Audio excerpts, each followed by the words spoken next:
My name is JP Davitt, author of Better Book, founder of Lyme Friends and Crowd Curing. At Lyme Friends, our goal is to shorten the time in which you suffer from symptoms associated with Lyme disease. Lyme Friends use healing systems to help each other resolve Lyme disease symptoms, allowing Lyme Friends to digest health information quickly. If I had access to Lyme Friends, I would have been sick for 18 months versus the 10 years that I suffered from Lyme disease symptoms. In this coaching video, you'll increase your literacy around the process of kill, dissolve, bind. This process I personally used to resolve over 40 plus symptoms that were the direct result of Lyme disease. Lyme Friends coaching complements current treatment regimens and your doctor's orders. Your body has remarkable healing abilities if you give it what it needs. Lyme Friends provides foundations and your body does the rest. I was bit by a bug and became a prisoner in my own body. I had 40 plus symptoms at once. I resolved all symptoms, but it cost me 10,000 plus hours and hundreds of thousands of dollars. Living with Lyme was information overload. I felt like I was drowning in an ocean of information. Finding relevant information was exhausting. I searched words like suffocating, gasping, drowning. I begged my doctors to cut my legs off and my symptoms kept increasing until my body broke down and died. It's not what you see coming that kills you. Be prepared. Any feeling of security is a false sense. When you're in pain, know that the pain can get worse. On my journey, I learned many repeatable healing processes. I learned that the better I was able to articulate my symptoms, the sooner I found answers. I had to change my vocabulary and literacy regarding my health. The sheer amount of information and learning curve, it hits you like a ton of bricks when you get a bad health prognosis. Lyme Friends simplifies and automates the process of finding the right answers for you. I share the processes that I learned on Lyme Friends. Lyme Friends will grow and evolve as a resource.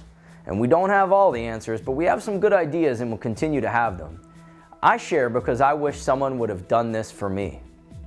When I was sick, I forgot how good I used to feel, how much joy there could be in a day. I forgot how good life was when I felt great.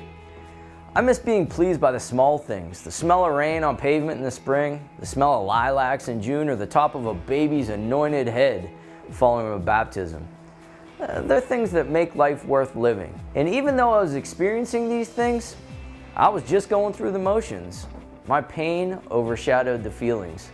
I felt like a robot or a zombie just trudging through my days, hour by hour. Feeling so bad for so long, I forgot that life was about experiences. My sensory systems were overwhelmed. I didn't enjoy anything. Death is a loss of your senses. The old me is dead. This loss changed my perception and feelings about life. I simply see the world in a different way, and I can never be the same person I once was. I was frustrated, lonely, running low on money month to month. I learned the hard way, learning from my failures, spending over $200,000 going from doctor to doctor in desperation and accumulating debt. I would have paid anything just for a day of reprieve. I was beaten into submission.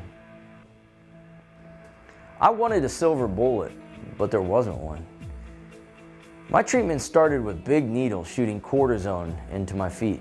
Enough shots that it was not medically safe for me to receive more. I could hardly walk, exhausted from the pain. I dragged along daily. The bottoms of my feet were crunchy, and my massage therapist said that they felt like Nestle Crunch bars to the touch. The bottoms of my arches always felt like they were on fire, being poked with hot pokers. My body filled with toxins, and my muscles felt like rocks, hardened as they filled with calcium from the Lyme bacteria shitting inside of me. I was told to practice anti-inflammatory diets and that nothing was wrong physically. Well, if nothing was wrong, why was I sleeping with braces on my legs? Conversations with my doctors always resulted in the recommendation of antidepressants, but I wasn't depressed. The antidepressants were supposed to work on the nervous system, but because the prescription was indefinite, I thought a lot about the possibility and that antidepressants were that silver bullet. I thought about even a brief reprieve from my nerves being on fire would be welcome, but I couldn't concede to a life on brain-altering drugs. What would the reprieve provided by a prescription medication, what would it cost me? Would the prescription change who I was? I like who I am. I endured without. I chose to look for alternatives.